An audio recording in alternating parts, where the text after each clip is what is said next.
दोस्तों yes bank की बात तो स्टॉक के अंदर आज गिरावट हुई और इस गिरावट के पीछे सबसे बड़ी जो वजह है वो है, देख सकते हो कि जो बाज़ार में भयंकर गिरावट हुई और एफआई की बिकवाली का जोर। लेकिन यहाँ पे यस बैंक को लेकर एक बड़ी अपडेट और है, उसको समझने की कोशिश करेंगे।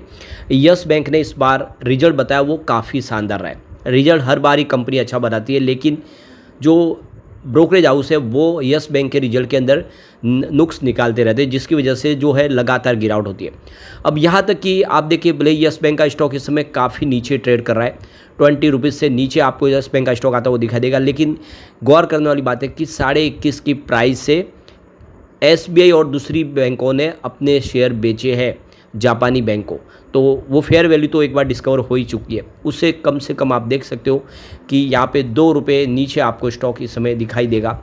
इसका मतलब यह है कि यहाँ से बढ़ने की उम्मीद भी दिखाई देती है। तो यहाँ पे इन सारी बातों को समझने की कोशिश करेंगे इस वीडियो के माध्यम से। लेकिन फ्रेंड्स, उससे पहले अगर आप पहली बार हमारे चैनल पे आए तो चैनल को सब्सक्राइब कर दीजिए, एक बेल आइकॉन दबा दीजिए ताकि जब भी नया वीडियो बने पहला नोटिफिकेशन आपको मिले। वीडियो पसंद आए तो लाइक से ज़रूर कीजिए। चलो फ्रेंड्स, वीडियो स्टार्ट करते हैं। मैं हूँ आपका दोस्त एस.वी. दवे और हमारे अपने चैनल ऑनलाइन कमाई में आपका बहुत बहुत स्वागत है।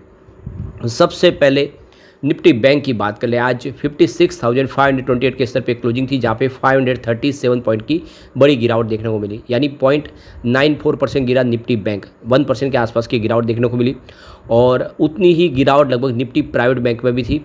27,604 के स्तर पे देखने को मिली, जहाँ पे 270 पॉइंट की गिरावट थी, यानी 0.97% की गिरावट निफ्टी प्राइवेट बैंक में भी थी। यानी बैंकिंग शेयरों में आज 1% के आसपास की गिरावट देखने को मिली। और गिरावट के पीछे वजह है इस समय एफआई की बिकवाली। पिछले आप देख सकते हो कि करीब 5 ट्रेडिंग सेशन से लगातार एफआई एक तरफा बिकवाली कर रहे।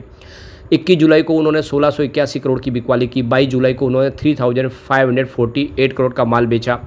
तो 23 जुलाई को उन्होंने 4209 करोड़ का माल बेचा और 24 जुलाई को उन्होंने 2133 करोड़ का इन्वेस्टमेंट अपना बेच दिया। आज उन्होंने 12,831 करोड़ का फ्रेश इन्वेस्टमेंट किया, लेकिन सामने 14,811 करोड़ की बिकवाली कर दी। यानी आज भी उन्होंने 1,979 करोड़ की बिकवाली कर दी है और इस महीने में अब तक उन्होंने 30,508 करोड़ का माल बेचा है। यही वजह है कि बाज़ार दबाव में आ गया है। लेकिन बाज़ार को जो सपोर्ट मिल रहा है वो है डीआई की तरफ से। डीआई लगातार इस महीने खरीदार है। आज उन्होंने 12,786 करोड़ का फ्रेश इन्वेस्टमेंट किया, सामने उन्होंने 10,648 करोड़ की बिकवाली कर दी। तो उनकी जो खरीदारी निकल के आ रही है वो 2,138 करोड़, यानी 2138 करोड़ का उन्होंने इन्वेस्टमेंट किया। यानी जितनी बिकवाली एफआई ने की उससे ज़्यादा खरीदारी कर ली है और इस महीने में अब तक 39,825 करोड़ का फ्रेश इन्वेस्टमेंट हो चुका है। उन्होंने 30,000 करोड़ की बिकवाली की तो इन्होंने लगभग 40,000 करोड़ की खरीदारी कर ली है। यही बाजार के लिए एक प्लस पॉइंट है और पिछले कई समय से लगातार इंडिया के फंड हाउस खरीदारी कर रहे हैं। अब बात करें यस बैंक की, तो आज 19.60 पर क्लोजिंग देखने को मिली, जहाँ पे 2.05% की गिरावट हुई। तो बाजार की गिरावट का असर देखने को मिला। वैसे स्टॉक की शुरुआत देखें तो हल्की सी गिरावट के साथ हुई, लेकिन बाजार में एक तरफा गिरावट हुई जिसकी वजह से स्टॉक नीचे आ गया। अब यहाँ पे जो बड़ी अपडेट निकल के आ रही है, यस बैंक की एजीएम होने जा रही है और जिसकी डेट यहाँ पे आ चुकी है और इसकी जानकारी देख लो कि न्यूज़पेपर में एडवर्टाइज के माध्यम से दी गई है। तो यस बैंक की 21वीं एनुअल जनरल मीटिंग होने जा रही है और ये होगी गुरुवार 21 अगस्त 2025 को सुबह 10:30 बजे और ये वीडियो कॉन्फ्रेंसिंग के माध्यम से भी होगी और ऑडियो विजुअल के माध्यम से भी होगी। अब जिसकी जानकारी दे दी गई है तो इसके लिए आप देखें तो डेट आ चुकी है, कट ऑफ डेट भी आ गई है। तो देख सकते हो कि इनके जो शेयर ट्रांसफ़र एजेंट है के फिनटेक, वो सारा का सारा यहाँ पे काम संभालेंगे इस वोटिंग का, जिसके माध्यम से शेयर होल्डर अपने प्रस्ताव के ऊपर अपना वोट देंगे और जो भी रिजोल्यूशन है उसको पास कराएंगे। तो जैसे कि रिजल्ट आया उस रिजल्ट को भी पास करवाना होगा। इन सब को लेकर यहाँ पे देख सकते हो कि तैयारी हो चुकी है। तो डेट हमारे सामने आ चुकी है।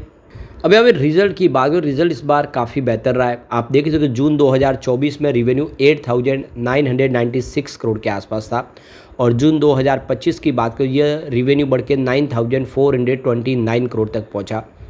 और यहाँ पे देख सकते हो कि मार्च 2025 में 9,438 करोड़ के आसपास था।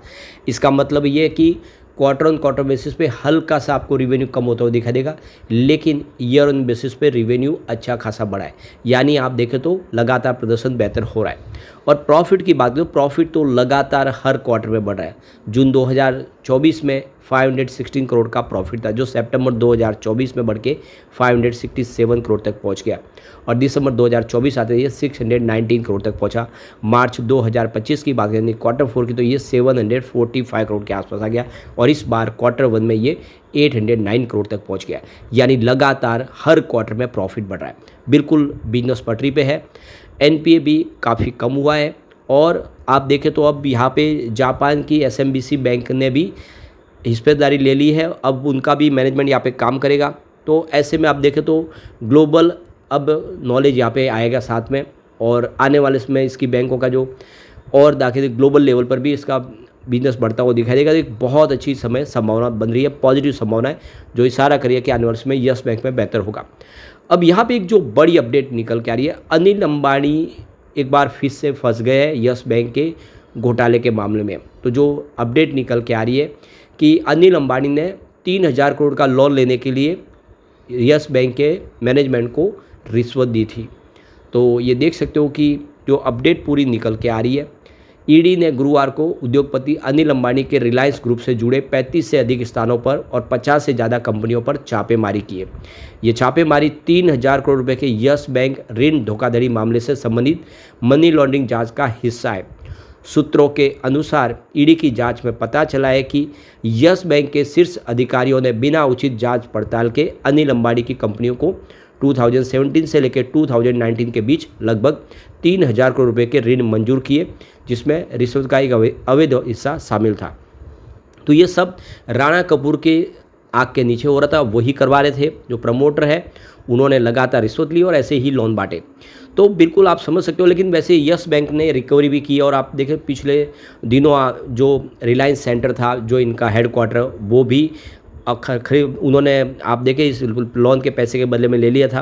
तो सारी रिकवरी तो लगातार कर ही रही है। अब ये जो एनडीटीवी की रिपोर्ट के मुताबिक ईडी की जांच में सामने आया कि इन अधिकारियों को रिश्वत दी गई थी और इसके एवज में ये भारी भरकम लोन मंजूर किए गए थे। ईडी की जांच में एक अवैध आपसी लेन की साजिश का पता चला है। ईडी के सूत्रों ने बताया कि ऋण मंजूरी से ठीक पहले यस बैंक के प्रमोटरों को उनकी निजी कंपनियों में भुगतान प्राप्त हुआ है, जिससे रिश्वत और लोन के बीच एक संदिग्ध साठगांठ का संकेत मिलता है। एजेंसी के अनुसार यह एक सोची समझी रणनीति जिसके जरिए बैंकों, निवेशकों, शेयरधारकों और सार्वजनिक संस्थाओं को धोखा देने का प्रयास किया गया। तो ये देखो कि जांच में कई गंभीर अनियमितता पाई गई थी, जिसमें क्रेडिट अप्रूवल मेमो जो है वो पीछे की तारीख में तैयार किया गया बिना किसी उचित क्रेडिट एनालिसिस और ड्यू डिलीजेंस के निवेश को मंजूरी दे दी गई। जबरदस्त लोन की रकम को सेल कंपनियों और अन्य समूह के कंपनियों में डाइवर्ट किया गया, जो मूल शर्तों का उल्लंघन है।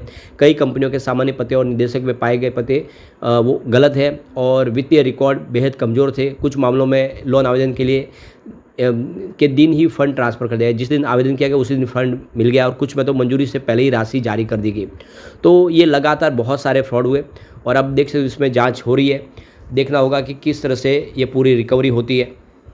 लेकिन जो भी हो, यस बैंक लगातार पैसे अपने रिकवर करे। अब उन्होंने अपना ऑलरेडी जो एनपीए ट्रांसफ़र कर दिया जेसी फ्लावर्स का, तो आज समय यस बैंक के लिए कोई चिंता की बात नहीं। यस बैंक आने वाले समय बेहतर करता हुआ दिखाई देगा। लेकिन फ्रेंड्स, कोई भी इन्वेस्टमेंट करने से पहले अपने फाइनेंशियल एडवाइजर से एडवाइस ले ले, या अपना खुद का रिसर्च करें, क्योंकि मैंने वीडियो आपके एजुकेशनल पर्पज़ के लिए ही बनाया। वीडियो पसंद आए तो लाइक से जरूर कीजिए और चैनल को सब्सक्राइब कर दीजिए। Thank you friends.